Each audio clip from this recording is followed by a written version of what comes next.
இதில் கூடவா சட்னி செய்யலாம்? ஆமாங்க, வாழைத்தண்டு சட்னி எப்படி செய்கிறதுன்னு பார்க்கலாமா? நான் வந்துட்டு 2 வெங்காயம் 2 தக்காளி எடுத்திருக்கேன். இதை வந்து ரஃப்பாக கட் பண்ணி எடுத்திருக்கேன். நெக்ஸ்ட்டு வாழைத்தண்டை பார்த்திங்கன்னா மேலே இருக்க தோலெல்லாம் உரிச்சிட்டு மேலே ஒரு லேயர் இருக்கும் பார்த்திங்களா, அதை சீவிட்டு ரவுண்ட் ரவுண்டாக கட் பண்ணி அதுக்கப்புறம் 4ஆக கட் பண்ணி எடுத்திருக்கேன். ஏன்னா சீக்கிரமாக வேகும் அதனாலன்னு சொல்லிட்டு. இப்போ ஒரு கடாயில் 2 டேபிள் ஸ்பூன் அளவுக்கு எண்ணெய் சேர்த்துட்டு கொஞ்சமாக உளுந்தம்பருப்பு நல்லா செவந்ததுக்கப்புறம் பார்த்தீங்கன்னா கட் பண்ணி வச்சுக்க வெங்காயம் தக்காளி சேர்த்துக்கோங்க.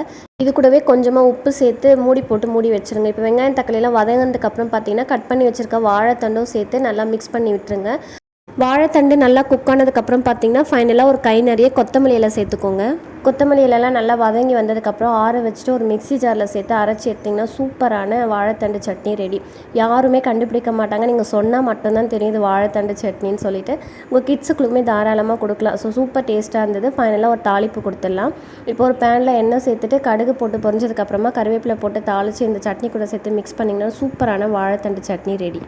நீங்களும் ட்ரை பண்ணி பார்த்துட்டு எப்படி இருக்குன்னு கமெண்ட்டில் சொல்லுங்கள். இந்த வீடியோ பிடிச்சிருந்தா லைக் பண்ணிக்கோங்க. நம்ம நெக்ஸ்ட் வீடியோவில் பார்க்கலாம். பாய்.